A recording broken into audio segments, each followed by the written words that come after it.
한 주간 지역에서 가장 주목받은 뉴스와 여론을 소개해드리는 이슈 브리핑 시간입니다.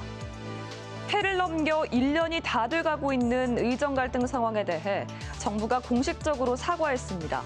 2026년 의대 정원 원점 재검토와 함께 사직한 전공의들이 병원으로 돌아올 길을 터주기 위해 입영 연기 등 특례 조치를 시행하기로 했습니다. 경향신문은 의료계 반응을 취재했습니다. 지난 14일 열린 김태구 대한의사협회 회장 취임식에서 김 회장은 정부와 여당이 후속 조치에 불과한 전공의 수련과 입영 특례 방침을 내세우고 실패했던 여의정 협의체를 재개하자고 말한다며 정부 제안을 사실상 거부했습니다. 또 2025년 의대 교육이 제대로 이루어질 수 있도록 제대로 된 의학 교육의 마스터 플랜을 제시해야 한다고 주장했습니다. 영남일보는 관련 여론조사를 소개했습니다. 서울대 보건대학원이 지난달 20일부터 24일까지 한국리서치에 의뢰해 전국 18살 이상 성인 남녀 1000명을 대상으로 국민 인식조사를 진행했는데요. 의정 갈등으로 스트레스나 피로감을 느낀다는 응답자는 전체의 70%에 달했습니다. 69.6%가 갈등 조정과 해결에 국민의 역할이 중요하다고 봤습니다. 하지만 75.1%가 일반 국민과 환자는 의정 갈등에서 소외되기 쉽다. 74.5%는 갈등 조정에 일반 국민과 환자는 힘이 없다고 답해 문제 해결에 무력감을 느끼는 것으로 나타났습니다. 매일신문은 사설을 통해 의료계의 태도 변화를 촉구했습니다. 정부가 충분한 소통 없이 의대 정원 확대를 강행하면서 의료 공백을 초래한 것은 큰 실책이지만 의대 증원은 국민적 공감대가 강한 정책인 만큼 의료계 증원 반대는 명분이 없다고 강조했는데요.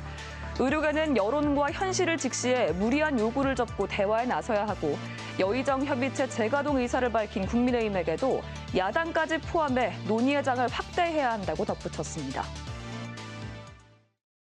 정치자금법 위반 혐의로 불구속 기소된 윤석준 대구 동구청장. 지난 2022년 지방선거 당시 회계 책임자와 공모해 선관위에 신고하지 않은 계좌에서 5,300만 원을 지출한 혐의를 받고 있습니다. 검찰의 기소 내용에 대한 입장을 묻는 질문에 침묵으로 일관했습니다. 불성실한 직무 수행에다 사법 리스크까지 겹쳐 논란이 되고 있는 윤석준 대구 동구청장의 앞으로의 행보에 관심이 쏠리고 있습니다. 경북일보는 윤 구청장의 재판 상황을 취재했습니다. 윤 구청장은 첫 공판기일을 한 차례 연기한 뒤 변호인을 교체했다며 재판부의 공판기일 변경을 다시 요청했지만 거절당했습니다. 대구지법은 윤 구청장 사건을 배당하면서 적시 처리 중요 사건으로 지정했는데요. 사안의 내용이 정치, 경제, 사회적으로 파장이 크고 선례로서의 가치가 있는 이런 사건의 경우 다른 사건의 우선에 신속하게 심리를 진행하게 됩니다. 한국일보는 동구의회와 시민단체 움직임을 취재했습니다. 집행부 수장을 제대로 감시하지 않는다는 지적을 받은 대구 동구의회는 수습에 나섰는데요. 구의회는 그동안 재적의원 5분의 1 이상 동의를 얻지 못해 구청장을 출석조차 못 시켰는데 다음 달 회기에는 구청장을 불러 부정질의 안건 등을 처리할 예정입니다. 동구 주민으로 구성된 안심이음과 참여연대 동구 주민회는 300명 이상 연대 서명을 마치고 조만간 감사원 감사를 청구할 예정입니다. 영남일보는 윤 구청장의 3월 사퇴설에 대해 비판했습니다. 동구청 안팎에서 부구청장이 구청장 대행을 맡도록 사퇴하더라도 3월 이후에 사퇴할 거란 말이 나오고 있다고 전했습니다. 공직선거법상 2월 중 보궐선거 요인이 발생하지 않으면 내년 6월 지방선거 전까지 보궐선거가 실시되지 않기 때문인데요.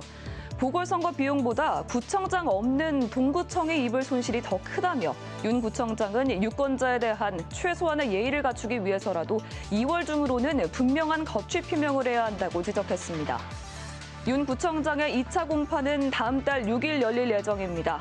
여러 논란으로 사퇴 압력을 받고 있는 윤 구청장이 어떤 결정을 할지 지켜봐야겠습니다. 지금까지 이슈 브리핑이었습니다.